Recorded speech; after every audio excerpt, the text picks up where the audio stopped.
D disease হিসাবে পরিচিত এই সিজোফ্রেনিয়া এমন এক ধরনের মনোরোগ, যেমন ধরুন অডিটরি হ্যালুসিনেশন এবং তাদের ধ্যান ধারণাগুলো সেগুলো একটু অন্য ধরনের হয়। সিজোফ্রেনিয়া ছেলে এবং মেয়ে, এই সিজোফ্রেনিয়া এমন এক ধরনের মনোরোগ। নমস্কার, উপকার থেকে আমি সুস্মিতা কুণ্ডু। উপকার হলো এমন একটি প্ল্যাটফর্ম, যে প্ল্যাটফর্মের মাধ্যমে আপনারা খুব সহজেই বাড়ি বসে ডক্টর অ্যাপয়েন্টমেন্ট বুক করতে পারবেন। আজ আমরা আলোচনা করব সিজোফ্রেনিয়া নিয়ে। আজ আমাদের সাথে রয়েছেন সাইকিয়াট্রিস্ট ডক্টর সুপার্থ বড়ুয়া। নমস্কার, আমি ডক্টর সুপার্থ বড়ুয়া। আমি government of West Bengal health and family ওয়েলফেয়ারে রয়েছি। আমি শিক্ষক চিকিৎসক হিসাবে কলকাতা মেডিকেল কলেজে অ্যাজ অ্যাসোসিয়েট প্রফেসর রয়েছি ডিপার্টমেন্ট অফ সাইকিয়াট্রিতে। হ্যাঁ, তো স্যার সিজোফ্রেনিয়া আসলে কি? আমাদের সাইকিয়াট্রিতে যে সমস্ত রোগ ডি ডিজিজ হিসাবে পরিচিত, মানে ফাউন্ডেশন ডিজিজ যেটার উপরে দাঁড়িয়ে এই সাইকিয়াট্রি রয়েছে, তাদের মধ্যে একটি রোগ হচ্ছে সিজোফ্রেনিয়া। সিজোফ্রেনিয়া এক ধরনের সাইকোসিস। সিজোফ্রেনিয়ার যদি আমরা কি বলে মিনিং করতে চাই, যার অর্থ সেটা হচ্ছে স্প্লিট মাইন্ড। আচ্ছা, এই সিজোফ্রেনিয়া এমন এক ধরনের মনোরোগ যে রোগে গোটা বিশ্বের 1% মানুষ ভুগছেন। আচ্ছা স্যার। তো স্যার এটির লক্ষণ কি কি হয়? সিজোফ্রেনিয়ার লক্ষণ হচ্ছে, প্রথমত এই সিজোফ্রেনিয়াকে আমাদের সাইকিয়াট্রিতে যে ক্লাসিফিকেটরি সিস্টেম আছে ডিজিজগুলো, একটা হচ্ছে diagnostic and statistical evaluation of mental disorder বা ডিএসএম।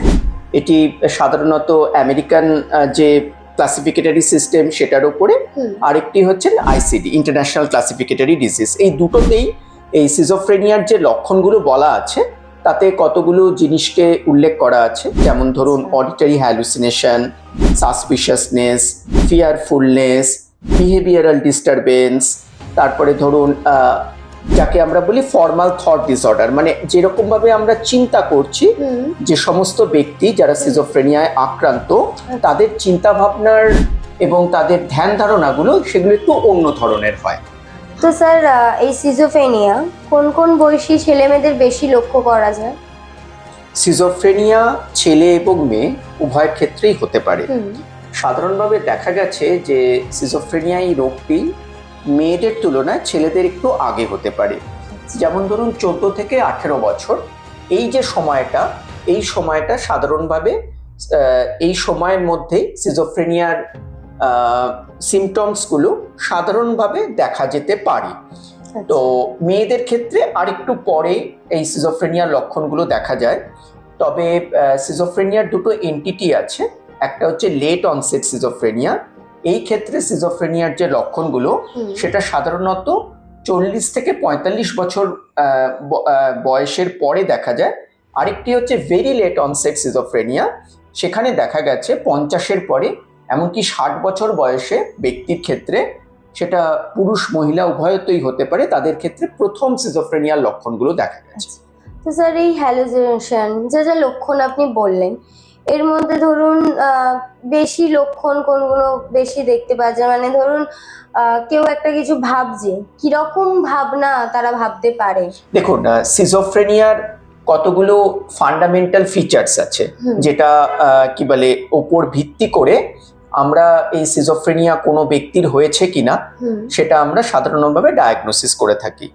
এর মধ্যে একটি জিনিস হলো dilution, hallucination, disorganised speech, disorganised behaviour এবং নেগেটিভ সিমটম। এবার আমি যদি এক এক করে বলি, হ্যালুসিনেশন মানে হচ্ছে এমন একটি জিনিস যেটা আদপে নেই, অথচ সেই ব্যক্তি যিনি সেই রোগে আক্রান্ত তিনি সেটা অনুভব করছেন। মানে ধরুন কোনো কিছু আমার সামনে নেই, অথচ তিনি তাকে দেখতে পাচ্ছেন। কোনো শব্দ বা কথা যেটা আদপে হচ্ছে না, যেটা আমি বা আপনি কেউ শুনতে পাচ্ছেন না, সেই ব্যক্তি শুনতে পাচ্ছেন, তাকে আমরা বলি অডিটরি হ্যালুসিনেশন। বা ধরুন কোনো একটি ঘটনা বা কোনো একটি মানুষকে তিনি দেখতে পাচ্ছেন, বা আশপাশের কোনো মানুষই দেখতে পাচ্ছেন না, একমাত্র তিনি দেখতে পাচ্ছেন, তাকে আমরা বলি ভিজুয়াল হ্যালুসিনেশন। তেমনি ধরুন সেই ব্যক্তি তার শরীরের ওপরে কোনো কিছু জিনিস অনুভব করছে, যে তার শরীরের ওপরে কোনো কিছু হেঁটে চলে বেড়াচ্ছে, তাকে আমরা বলি ট্যাকটাইল হ্যালুসিনেশন। ডিলিউশন হচ্ছে এমন একটা জিনিস যে জিনিসটা সেই ব্যক্তি বিশ্বাস করেন যে এটা ঘটছে। মানে যেমন ধরুন কোনো একটি অর্গানাইজেশন বা কোনো একটি ব্যক্তি তার ক্ষতি করার চেষ্টা করছে, এটা তিনি বিশ্বাস করেন। আপনি যতই তাকে অন্যান্য যুক্তি দিন না কেন যে এরকম ঘটতে পারে না, তাকে কেউ ক্ষতি করতে পারে না, এরকম কোনো কিছু ঘটছে না, আপনি তার যতই অন্য ধরনের তার কাছে উদাহরণ তুলে ধরুন না কেন, সেই ব্যক্তি বিশ্বাস করেন যে না এটা ঘটছে এবং এটাই সঠিক। এটা হচ্ছে ডেলিউশন, মানে সে যেটা ভাববে সেটাই আসলে সেটাই ঘটছে, তার কাছে সেটাই সত্যি। আপনি তাকে যতই অন্য উদাহরণ দিন না কেন, অন্য যতই প্রমাণ দিক না কেন, তিনি মনে করেন ওটাই সত্যি, মানে ওটাই সত্যি, ওটাই সত্যি। আচ্ছা, তো স্যার এই যে এত কিছু যে প্রবলেম হয়, এগুলো কি স্যার মেডিসিনের ওপরই ভিত্তি করে নাকি কাউন্সিলিং এরও খুব প্রয়োজন হয়? দেখুন, প্রথমত যেটা বলি, সাইকিয়াট্রিতে যে সমস্ত রোগগুলো নিয়ে আমরা সাইকিয়াট্রিস্টরা অন্তত ডিল করি, আমরা দুভাবে চিকিৎসা করতে পারি। এক হচ্ছে ওষুধের মাধ্যমে, 2 নাম্বার সাইকোথেরাপি বা কাউন্সিলিং এর মাধ্যমে, 3 নাম্বার দুটোর মাধ্যমে। এবারে কিছু কিছু ক্ষেত্রে দেখা গেছে যে কিছু কিছু রোগ আছে যেগুলোতে হয়তো থেরাপি বেশি ভালো কাজ করে, কিছু কিছু ক্ষেত্রে ওষুধ ভালো কাজ করে, এবং কিছু কিছু ক্ষেত্রে দুটোই একসাথে কাজ করে। তো এই সিজোফ্রেনিয়ার ক্ষেত্রে আমরা যেটা বলতে পারি, পেশেন্ট যখন অ্যাকিউটলি সিমটোম্যাটিক থাকেন, মানে যখন তার মধ্যে সবকটা রোগের লক্ষণ একেবারেই পরিস্ফুট, তখন আপনি তাকে কোনোভাবেই কাউন্সিলিং বা সাইকোথেরাপিতে এনগেজ করতে পারবেন না। যেমন ধরুন, কোনো একটি ব্যক্তি যদি মনে করেন যে অপর আমাকে সবাই মিলে ক্ষতি করার চেষ্টা করছে, আমাকে মেরে ফেলার চেষ্টা করছে, এমন একজন ব্যক্তিকে আপনি যদি থেরাপির মাধ্যমে সুস্থ করার চেষ্টা করেন, তিনি সেই থেরাপিতে কখনোই এনগেজড হবেন না। বা অনেকে একদমই তখন তাকে কি বলে মেডিসিন দিতেই হবে, এবং এই রোগের ক্ষেত্রে মেডিসিনের একটা বড় রোল আছে। কিন্তু যখন তিনি একটা স্টেবল কন্ডিশনে চলে আসেন, বা ধরুন যাকে আমরা রিমিশন স্টেজ বলি, কিন্তু দেখা যাচ্ছে তিনি অ্যাকিউটলি সিমটোম্যাটিক নন, সিমটোম্যাটিক কিন্তু সেই সিমটমটা কি বলে ম্যানেজেবল, তখন তাকে আমরা অনেক সময়, বা ধরুন তার মধ্যে নেগেটিভ সিমটম অনেক বেশি রয়েছে, তিনি কোনো কাজ করতে চাইছেন না, তার মধ্যে কোনো ড্রাইভ নেই, বাইরে বেরোতে চান না, লোকের সঙ্গে কথা বলতে চান না, সেই ক্ষেত্রে আমরা অনেক সময় থেরাপিতে তাকে রেফার করি, এবং থেরাপিতে অনেক ক্ষেত্রেই ভালো কাজ দেয়। এর মধ্যে আমি একটাই বলতে পারি, সেটার নাম হচ্ছে কগনিটিভ বিহেভিয়ার থেরাপি। এতে অনেক সময়ই পেশেন্টের বেশ কিছুটা উন্নতির লক্ষণ দেখা যায়। তো স্যার, এই সিজোফ্রেনিয়া রোগটি কিসের কারণে হয়? মানে কোনো ট্রমা বা কোনো কারণ তো হতে পারে না এটা হওয়ার, হঠাৎ করে তো কোনো মানুষের সিজোফ্রেনিয়া বা সাইকিয়াট্রিস্ট কোনো প্রবলেম তো হবে না। দেখুন, এই নিয়ে সত্যি কথা বলতে কি যদি আমি বলতে চাই, তাহলে স্বল্প সময়ে উত্তর দেওয়াটা খুব শক্ত। দুটো স্কুল অফ থট আছে, একটা হচ্ছে নিউরো ডেভেলপমেন্টাল, একটা নিউরো ডিজেনারেটিভ। মানে ব্যাপারটা হচ্ছে যে দুটো থটের মধ্যেই দুটো স্কুল অফ থট তারা বলতে চেয়েছে যে ধরুন একটি ব্যক্তি, তিনি জন্মের সময় তার ব্রেনে এমন কিছু পরিবর্তন হয়ে রয়েছে যার জন্য গিয়ে পরবর্তী ক্ষেত্রে সেই ব্যক্তি সিজোফ্রেনিয়াতে আক্রান্ত হচ্ছে। এটা একটা স্কুল অফ থট না, মানে বলতে চাইছি যে সেই ব্যক্তির ব্রেনটি এমন ভাবেই মানে জন্মের সময় এমন ভাবেই তৈরি হয়েছে, তিনি যত বড় হচ্ছেন তার ব্রেনের ওইভাবে তৈরি হওয়ার জন্য, ব্রেনটার ওইভাবে বিকাশ হওয়ার জন্যই তার মধ্যে এই রোগের লক্ষণগুলো দেখা যাচ্ছে। আরেকটা হচ্ছে নিউরোডিজেনারেটিভ, মানে তার ব্রেনটা ঠিকভাবেই তৈরি হয়েছে আমার আপনার মতো, কিন্তু যত বড় হচ্ছে, যে ব্রেনটা যেভাবে গ্রোথ হওয়ার দরকার ছিল সেভাবে না হয়ে সেটা কিছুটা ডেভিয়েন্ট ওয়েতে তার গ্রোথ হচ্ছে, এর ফলে তার অসুবিধাটা দেখা দিচ্ছে। তো এক্ষেত্রে অনেক ক্ষেত্রে দেখা গেছে ধরুন ফ্যামিলি হিস্ট্রি রয়েছে, মানে ধরুন মা বাবার মধ্যে কেউ একজন বা বাবা মার মধ্যে কি বলে দুজনেই হয়তো এই রোগে আক্রান্ত হয়েছেন, কিংবা তার ফার্স্ট ডিগ্রি বা সেকেন্ড ডিগ্রি রিলেটিভ, যেমন ধরুন ভাই বা দাদা, তার অন্য কোনো আত্মীয় স্বজন, তারা এই রোগে আক্রান্ত। সেক্ষেত্রে দেখা গেছে যে সেই রোগের মানে পরবর্তীতে সেই ছেলেটি বা মেয়েটির আক্রান্ত হওয়ার সম্ভাবনা বেড়েছে। বিশেষত ধরুন মা বাবার মধ্যে যদি যে কোনো একজন বা দুজনেই যদি সেই রোগে আক্রান্ত হয়, অবশ্যম্ভাবীভাবেই যে তাদের যে সন্তান বা সন্ততি হচ্ছে, তাদের সেই রোগে আক্রান্ত হওয়ার সম্ভাবনা কিন্তু অনেক বেশি থাকে।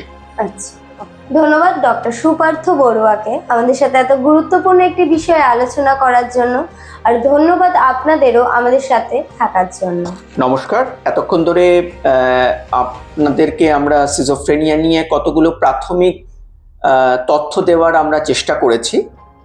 সেই তথ্যগুলো একেবারেই প্রাথমিক, তবুও আমরা এই আলোচনার মাধ্যমে সিজোফ্রেনিয়া রোগের লক্ষণ, তার কি হতে পারে, কোন সময়ে হতে পারে, কোন বয়সের মানুষদের মধ্যে সিজোফ্রেনিয়া দেখা যেতে পারে, এগুলোকে নিয়ে আমরা আলোচনা করেছি, বা তার কি চিকিৎসা হতে পারে, চিকিৎসা পদ্ধতি নিয়ে সেগুলোকে নিয়ে আমরা আলোচনা করেছি। এক্ষেত্রে কি বলে, আমরা এইটুকুনি বলতে পারি যে এই রোগে আমাদের চারপাশের অনেক লোকই আক্রান্ত। সেটা হয়তো আমরা কেউ কেউ বুঝতে পারি, কেউ কেউ হয়তো বুঝতে পারি না।